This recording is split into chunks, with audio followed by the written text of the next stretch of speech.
delivering smiles all around the professional careers. Reach us to reach them. Forced கன்வர்ஷன்னால மாணவி இறந்துட்டாங்க அப்படின்ற ஒரு ஸ்டேட்மெண்ட் வந்து இந்தியா முழுமைக்கும் பேசு பொருளாச்சு. இப்போ சிபிஐ என்ன சொல்லியிருந்தாங்க அப்படின்னா அப்படி எதுவும் இல்லை அப்படின்னு சொல்லியிருக்காங்க. 22 திருக்காட்டுப்பள்ளி, தஞ்சை மாவட்டம் திருக்காட்டுப்பள்ளி பக்கத்தில் மைக்கேல் பட்டின்ற ஒரு லாவண்யா, அவங்க அம்மா இறந்துட்டாங்க, அவங்க அப்பா இன்னொரு திருமணம் செஞ்சுக்கிறாரு. பண்ணிக்கிறது வந்து இந்த பூச்சி மருந்தை குடிச்சிட்டு ரொம்ப கடைசி கட்டம் காப்பாற்ற முடியாதுன்னு வரும்போது மரண வாக்கு மூலம் வாங்குறாங்க இல்லையா, டையிங் டிக்ளரேஷன். அப்போது வந்து அண்ணாமலை ஆர்மி வந்து உள்ள நுழையுது.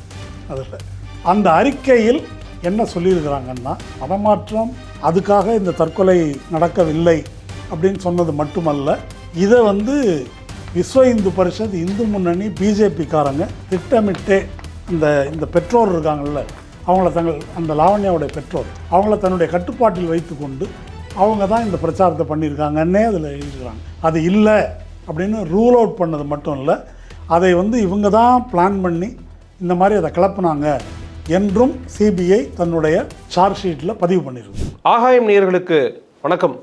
2022ஆம் ஆண்டு தமிழ்நாடு மட்டுமல்ல இந்தியா முழுமைக்கும் மிகப்பெரிய சர்ச்சையை ஏற்படுத்தினது வந்து மைக்கேல் பட்டியில் இந்த மாணவி இறந்தது தான். அதில் இப்போ ரொம்ப முக்கியமான ஒரு ஸ்டேட்மெண்ட்டை சிபிஐ கொடுத்துருக்குறாங்க. அது குறித்து விரிவாக பேச போகிறோம். நம்ம கூட சமூக செயற்பாட்டாளர் திரு மருதன் அவர்கள் இருக்காங்க. வணக்கம் சார். வணக்கம்.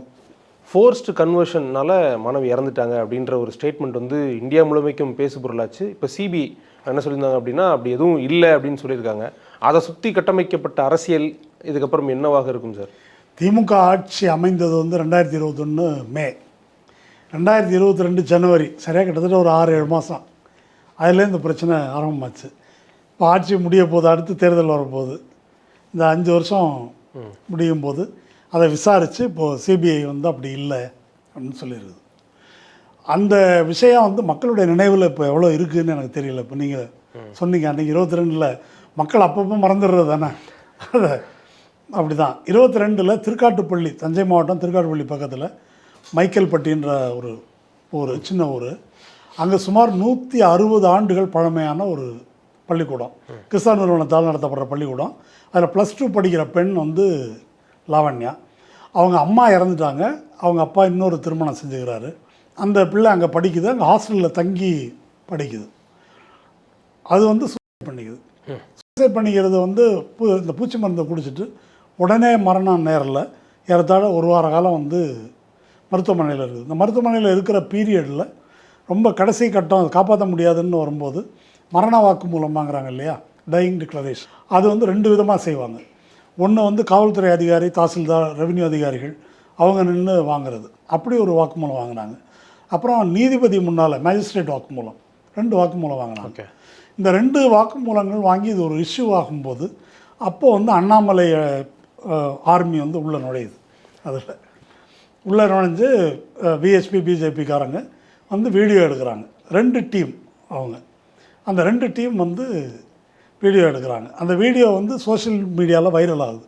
அந்த வீடியோவில் என்ன கேட்பாங்கன்னா, பொட்டு வைக்கக்கூடாதுன்னு சொன்னாங்களா, இயேசு பாட்டு பாட சொன்னாங்களா, மதம் மாற சொன்னாங்களா அப்படின்னு கேட்டு ஆம் அல்லது இல்லைன்னு பதில் வாங்குற மாதிரி அந்த பிள்ளை வந்து என்ன ஒரு நினைவு இழந்த நிலையில் அது முனகுது. அது பயங்கர துன்புறுத்தல். அது மாதிரி செஞ்சு அந்த வீடியோ எடுத்து ஆமாம் அந்த மதம் மாறதா சொல்லிடுச்சு அப்படின்னு அந்த வீடியோவை பரப்புகிறாங்க. உடனே அண்ணாமலை தான் முதல்ல ட்வீட் போடுறாரு. 27 வயது உள்ள ஒரு பெண் இப்படி ஆயிடுச்சுன்னு முதல்ல போடுறாரு. அப்புறம் 27 வந்து அடிச்சுட்டு 17ன்னு மாற்றுறாரு. இவ்வளோ தான் அவருக்கு தெரிஞ்சது. அப்படி அது வந்து ஓப்பன் ஆகுது. அப்புறம் குஷ்பு கொந்தளிக்கிறாங்க. ராஜா வந்து கிறிஸ்தவ ஸ்டாலின் இங்கே சிலுவை போரை வந்து தொடங்கிட்டாரு அப்படின்னு அவர் அறிக்கை விடுறாரு. அர்ணாப் கோசாமி குதிக்கிறாரு. அப்புறம் இப்போ எப்ஸ்டீனில் வந்து சிக்கி இருக்கக்கூடிய, எப்ஸ்டீன்னா என்னென்ன ஆசிரியர்களுக்கு தெரியும்னு நினைக்கிறேன். ஓகே, அந்த உத்தமர் ஒழுக்க சீலர் ஹர்தீப் சிங் பூரி என்ற அமைச்சர், அவர் வந்து நம்ம சிவிலைசேஷனுக்கு என்ன ஆகிறது இப்படி இருந்தாங்க அப்படின்னு அவர் ஒரு ட்வீட்டு போட்டிருக்காரு. இது மாதிரி நாடே கொந்தளித்தது. ஓகே, பெற்றோர்கள் இருக்காங்க இல்லையா, அவங்க ஒரு மனு கொடுக்குறாங்க. இந்த அரசு விசாரிக்கிறது வந்து சந்தேகமாக இருக்குது எனக்கு அப்படின்னு ஒரு பெட்டிஷன் ஒன்று கொடுக்குறாங்க. இந்த சிடி வருது. போலீஸ் அங்கே தஞ்சை மாவட்டத்தினுடைய போலீஸ் சூப்பரண்டன்ட் ஒரு பெண் ஐபிஎஸ் அதிகாரி, அவங்க என்ன சொல்கிறாங்கன்னா, நாங்கள் விசாரிச்சிட்டோம், இந்த மாதிரி மதமாற்றம் மாதிரியான பிரச்சனையெல்லாம் இல்லை, வேறு விஷயங்கள் அவங்க அந்த ஹாஸ்டல் ப்ராப்ளம், குடும்ப பிரச்சனை இப்படி தான் இருக்குது, அது மாதிரி இல்லை.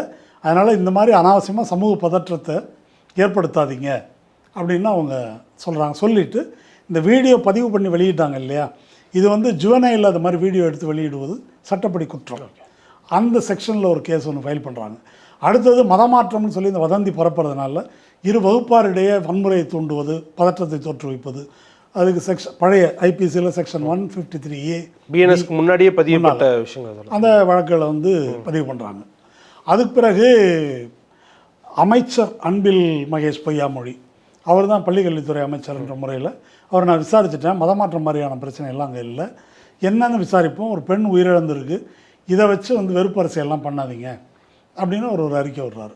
கோர்ட்டுக்கு போகிறாங்க, சென்னை ஹைகோர்ட்டு. நீதிபதி ஜிஆர் சாமிநாதன் தான் விசாரிக்கிறார். அது விசாரிச்சுட்டு அவர் சில கேள்விகளை வந்து எழுப்புறாரு. முதல்ல வந்து இந்த போலீஸ் அதிகாரி பண்ணது தப்புன்னு சொல்கிறார். யார்? சூப்பரண்டன்ட். நீங்கள் எப்படி மதமாற்றம் இல்லைன்னு முடிவுக்கு வரீங்க? உங்கள் முன்னால் 2 மரண வாக்குமூலம் இருக்குது, அப்புறம் 2 சிடி இருக்குது, பெற்றோர் வந்து ஒரு பெட்டிஷன் கொடுத்துருக்குறாங்க. இதெல்லாம் இருக்கும்போது அவங்க மதமாற்றம்னு சொல்கிறாங்க. அப்போ அதையும் விசாரிக்க வேண்டியது அவங்க பொறுப்பே தவிர, அதுக்கு முன்னால் நீங்கள் எப்படி இது மாதிரி ஒரு கருத்தை சொல்லலாம்? அது சொன்ன உடனே ஏன் இப்படி ஏதோ கரண்ட்டு கம்பியை பிடிச்ச மாதிரி துடிச்சில்ல போகிறீங்க, அதை விசாரிக்கிறதுல உங்களுக்கு என்ன பிரச்சனை அப்படின்னு தீர்ப்பில் எழுதியிருக்காரு. இது ஒன்று. ரெண்டாவது, மதமாற்றம் இல்லை அப்படின்னு அதை டிஸ்கவுண்ட் பண்ண முடியாது. ஏனென்றால் அந்த ஊர் பேரை கவனிச்சிங்களா, அது மைக்கேல்பட்டி. அதுக்கு ஒரிஜினலாக மைக்கேல்பட்டின்னு பேர் இருந்திருக்க வாய்ப்பு இல்லை. அது எப்போ மைக்கேல்பட்டின்னு பேர் மாறிச்சு, அது மாதிரி வரலாற்று ஆய்வாளர்கள் அதை ஆய்வு செஞ்சாக்க அதை என்னென்னு கண்டுபிடிக்கலாம். அதோட அது ஒரு கிறிஸ்தவ பள்ளிக்கூடம். கிறிஸ்டியானிட்டி என்ன சொல்லுது? பைபிளில் லூக்கா அதிகாரம் எத்தனை, வசனம் எத்தனாவது, அது என்ன சொல்லுது? இது மாதிரி அவிசுவாசிகளை விசுவாசிகளாக கொண்டு வரதை பற்றி சொல்லியிருக்கு. அப்படி இருக்கும்போது இது நடந்திருக்காது அப்படின்னு நீங்கள் எப்படி ஒரு கருத்துக்கு வரீங்க? அது இல்லாமல் கே பாலச்சந்தர் கல்யாணாகதிகள் படம் பார்த்துருக்கீங்களா நீங்கள்? அந்த படத்தில் ஒரு இந்து பெண்ணு கிறிஸ்தவ பையனை காதலிக்குது. அவங்க குடும்பத்தில் வந்து கல்யாணத்துக்கு ஒத்துக்கிறதுனா நீ மதம் மாறணும்னு சொல்கிறாங்க. அந்த பொண்ணு வந்து காதலுக்காக என்னுடைய மதத்தை நான் விடமாட்டேன் அப்படின்னு வந்து அது உறுதியாக நிற்கிது. அது மாதிரிலாம் படம் வந்துருக்குது. இப்படியெல்லாம் இருக்கும்போது எப்படி அதை வந்து விசாரிக்காமல் இருக்க முடியும்?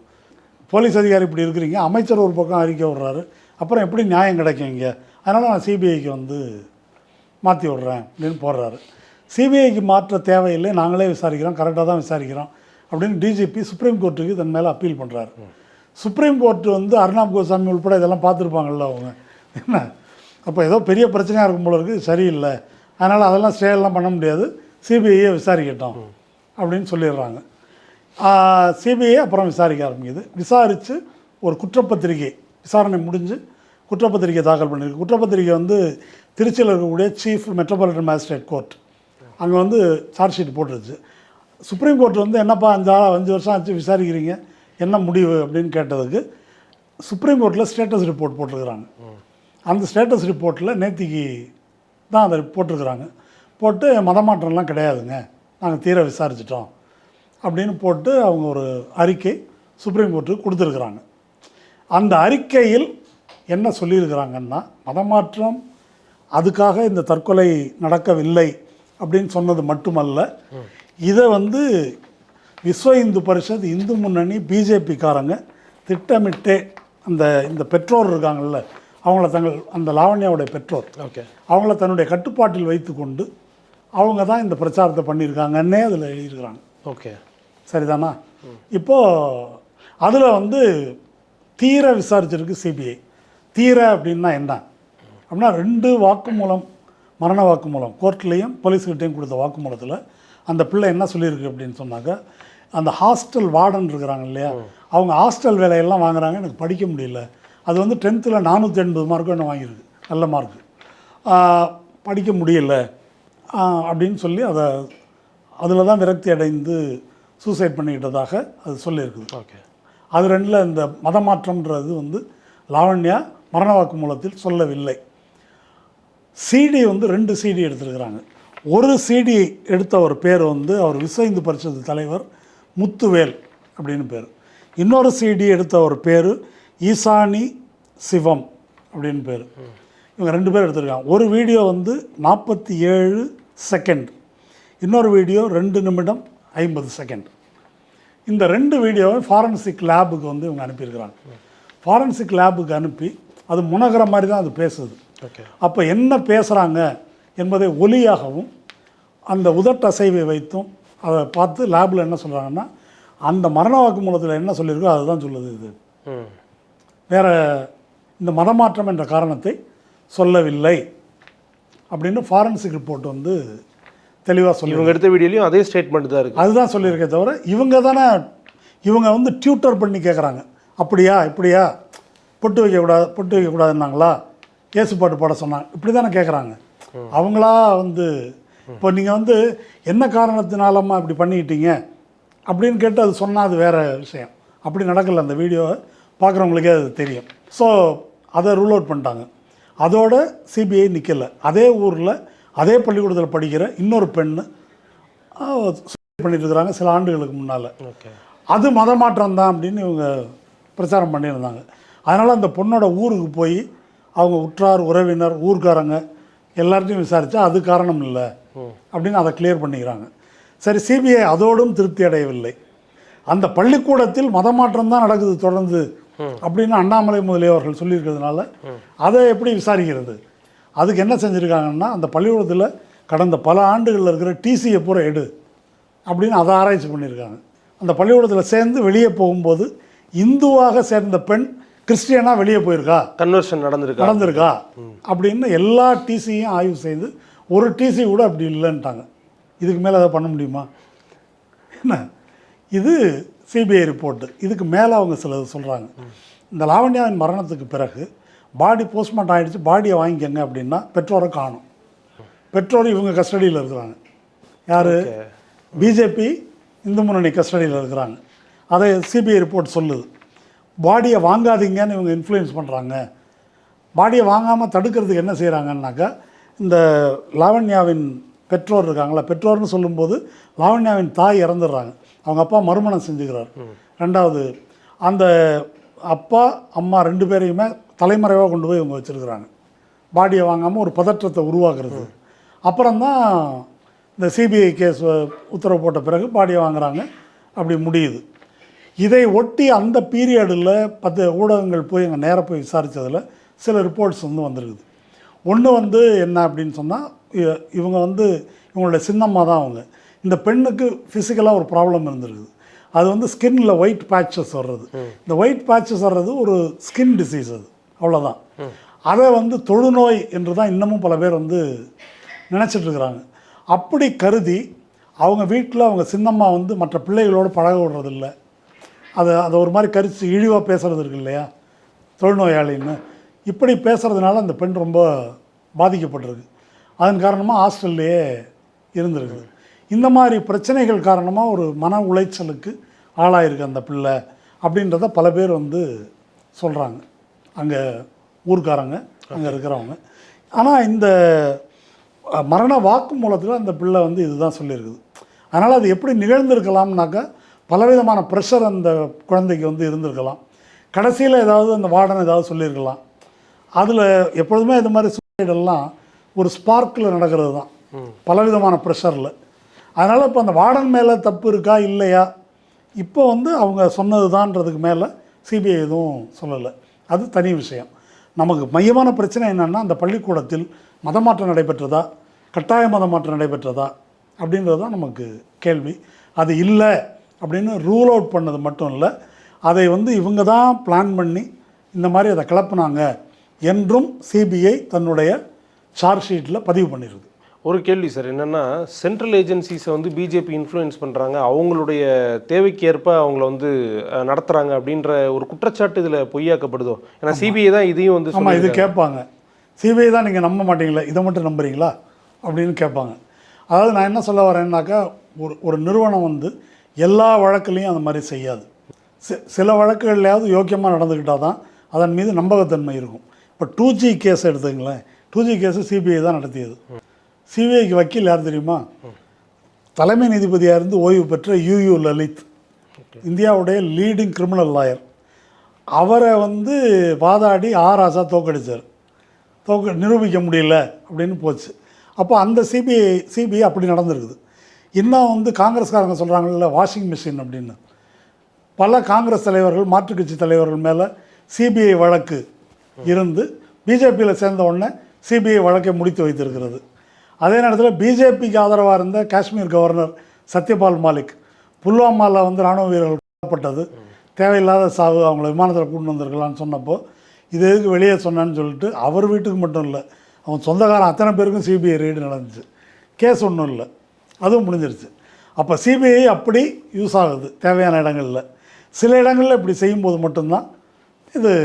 இப்போ நீங்கள் அந்த அந்த பையன் கொலை இருக்கு இல்லையா, இந்த கோயில் ஊழியருடைய அஜித்குமார் கொலை, அதில் உரிய காவல் அதிகாரிகள் மேலாம் நடவடிக்கை எடுக்கலை. இன்னும் அவங்க தலைமறைவுன்றாங்க, பிடிக்கல, சிபிஐ பாரபட்சமாக நடந்து கொள்ளுகிறது.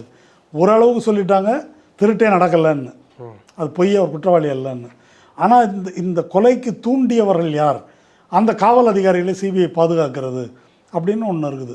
இந்த சிபிஐ பற்றி சொல்லும்போது தனியாக யாரும் வர்றதில்லை. இங்கே இருக்கிற போலீஸ் ஆஃபீஸர்லேயே சில பேரை தான் வந்து ஐபிஎஸ் ஆஃபீஸர்ஸ். ஆமாம், அதனால் அவங்களுக்கு வந்து அந்த பாசம் ஒன்று இருக்கிறதுக்கு வாய்ப்பு இருக்குது. ஆனால் சார், அரசியல் நோக்கம்னு எடுத்துக்கிட்டாலுமே இது அந்த அந்த கோணத்தில் எடுத்துக்கிட்டாலுமே இது பாஜக போன்ற கட்சிகளுக்கு பாதகமானது தான். ஆனால் என்ன பிரச்சனை அப்படின்னா, அதை நிரூபிக்கிறதுக்கு இவங்களுக்கு எந்த எவிடன்ஸும் இல்லை. மதமாற்றம்னு சொல்கிறதுக்கு ஒரு எவிடன்ஸ் வேணும் இல்லை. இப்போ டிசி பூரா எடுத்து பார்த்துருக்காங்க, இல்லை. அந்த பிள்ளை நீங்கள் நாளைக்கு இது விசாரணைக்கு வந்தால் ஃபாரன்சிக் ரிப்போர்ட் என்ன, அது என்ன சொல்லுது, என்ன இருக்குன்ற விவரம் கேட்போம். அதை பொய்யாக்க முடியாது. அதனால் அப்போ வேறு வழி இல்லாமல் இதை நீங்கள் நேராக இது கம்பேரிசன் கேட்டிங்கன்னா கரூரில் என்ன சொன்னாங்க, இது வந்து செந்தில் பாலாஜி நடத்திய சதி, லைட் ஆஃப் பண்ணாங்க, கத்தியால் கான்ஸ்பிரசி அது மாதிரி பண்ணாங்க. எப்படி செந்தில் பாலாஜி உடனே ஆஸ்பத்திரிக்கு வந்தார், முதல்வர் உடனே எப்படி வந்தார், ராத்திரியே எப்படி போஸ்ட்மார்ட்டம், எல்லாம் பல கேள்விகள் எழுப்புனாங்க. அதனால் எங்களுக்கு நம்பிக்கை இல்லை, சிபிஐ விசாரணை வேணும் அப்படின்னாங்க. கடைசியில் சிபிஐ விசாரணைக்கு எடுத்துக்கிட்டு அவங்க ஒரு எஃப்ஐஆர் போட்டாங்க. அந்த எஃப்ஐஆரில் கரூர் போலீஸ் எஃப்ஐஆரில் A1 A2 A3ன்னு யாரை போட்டிருந்தாங்களோ அந்த வரிசை மாறாமல் சிபிஐயும் அதே A1 A2 A3 தான் போட்டிருக்குது. இப்போ என்ன செய்யலாம் அதுக்கு? ஏனென்றால் இதில் கான்ஸ்பிரசி எதையும் ப்ரூவ் பண்ண முடியாது. நீங்கள் இருந்தால் தானே பண்ணுறதுக்கு. ஏன்னா அங்கே ஃபுல்லாக வீடியோ எவிடன்ஸ் இருக்குது. என்ன நடந்தது, யாராக கத்தியால் குத்தினான்னு ப்ரூவ் பண்ண முடியுமா, லைட்டை வேணும்னே ஆஃப் பண்ணாங்கன்னு ப்ரூவ் பண்ண முடியுமா? ஆனால் இது ரெண்டுலேயும் உள்ள ஒரு ஒற்றுமை என்ன அப்படின்னு சொன்னால், நீங்கள் இப்போ ஜிஆர் சாமிநாதன் அவர்கள் இந்த லாவண்யா கேஸில் எதுக்காக சிபிஐக்கு மாற்றி விட்றாருனாக்கா, அதிகாரிகள் இப்படி சொல்கிறாங்க, அன்பில் மகேஷ் அறிக்கை விடுறாரு பொய்யாமொழி, அப்படி இருக்கும்போது இங்கே எப்படி நீதி கிடைக்கும்ன்றாரு. கரூரில் என்ன நடந்துச்சு, இவங்க கான்ஸ்பிரசி அப்படின்னு சொல்லிட்டு பரப்புகிறாங்க. அந்த பரப்புறது போய் சமூக ஊடகங்களில் பெரிய பிரச்சனையாகுது. அப்போது அரசு தரப்பிலிருந்து விளக்கம் அளிக்க வேண்டிய கட்டாயம் வருது. அதனால் ஹோம் செக்ரட்டரியும் போலீஸ் உயர் அதிகாரிகளும் இபி அதிகாரிகளும் உட்காந்து லைட் ஆஃப் பண்ணலதை பாருங்கள், கூட்டம் இப்படி வருது, எதனால் லேட்டாக வருது, தண்ணி கொடுக்கல, அவர் பேசும்போதே மயங்கி விடுறாங்க பாருங்கள், இதெல்லாம் போட்டு வந்து காமிச்சு விளக்கம் சொன்னாங்க.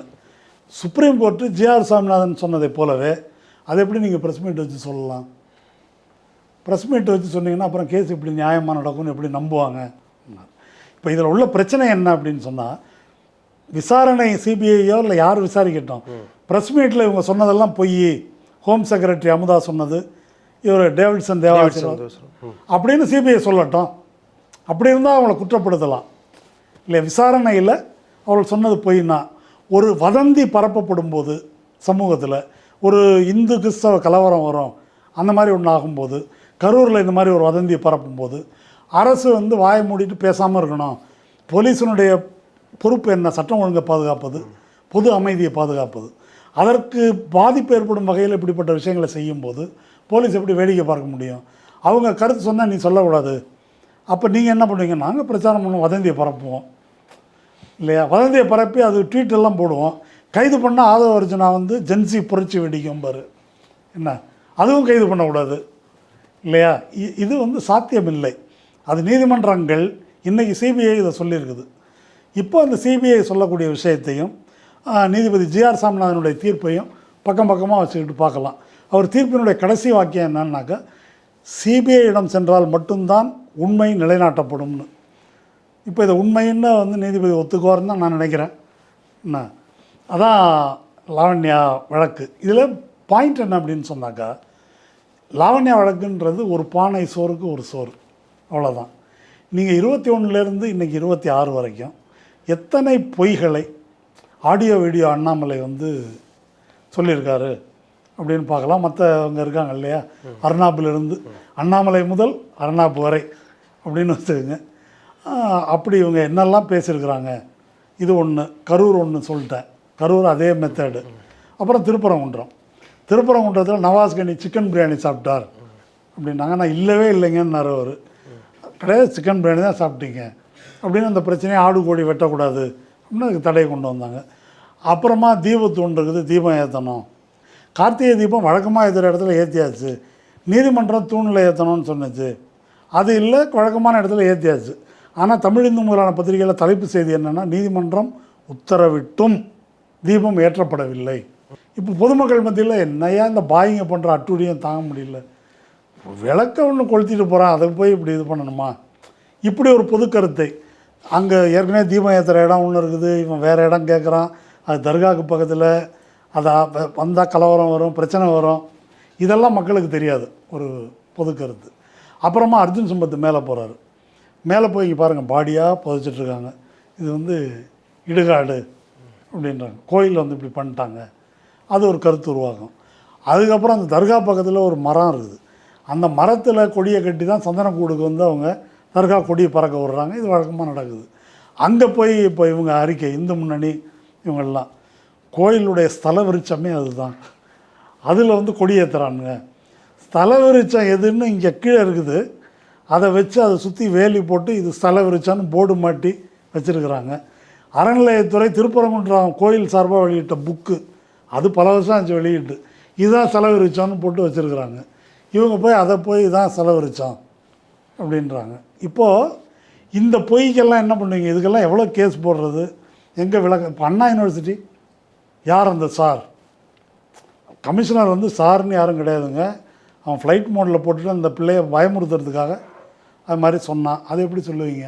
அப்போ யாரோ ஒரு சார் இருக்கிறாங்க, அதை மறைக்கிறதுக்கு தான் கமிஷனர் இப்படி சொல்கிறாரு அப்படின்னு எடப்பாடியிலேருந்து எல்லாரும் யார் அந்த சார், யார் அந்த சார், சார்ஜ் ஷீட்டே போட்டாச்சு, இப்போ போட்டாச்சு, எல்லாம் ஓவர். நீங்கள் சார் யாராவது தெரிஞ்சிருந்தால் விசாரித்து காட்டலாமே, கொண்டு வந்து இந்த சாரை மறைக்கிறதுக்கு தான் பண்ணாங்கன்னு. எவ்வளோ கேஸு, பீகாரிகளை அடித்து கொள்ளுகிறார்கள் நடந்துச்சா இல்லையா.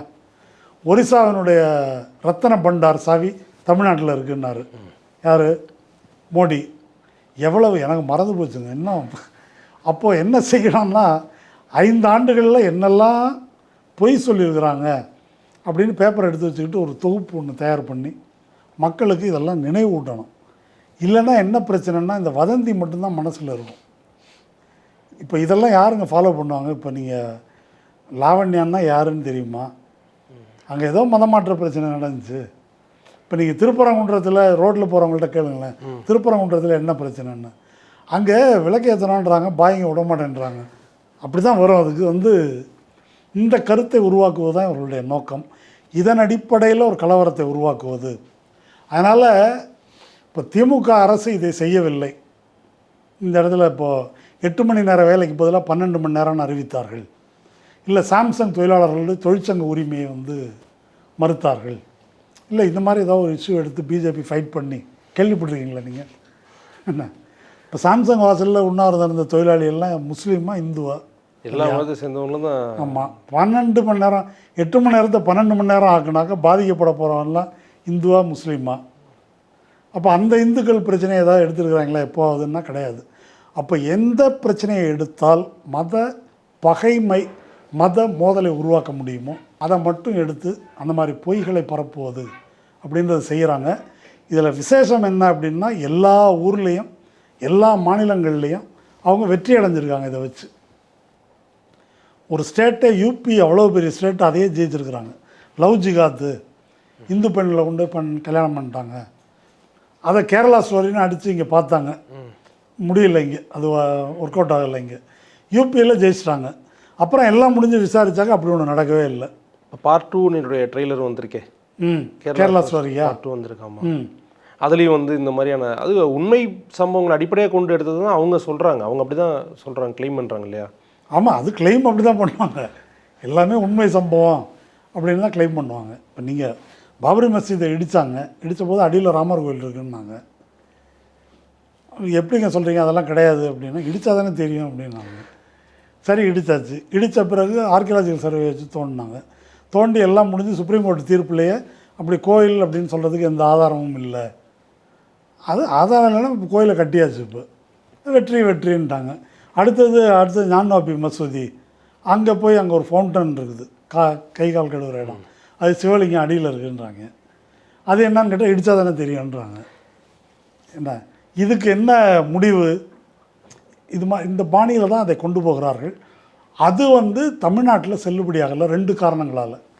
ஒரு காரணம், தமிழ்நாட்டு மக்கள் வட இந்திய மக்களைப் போல் அவ்வளோ வேகமாக இதுக்கு பலியாகலை.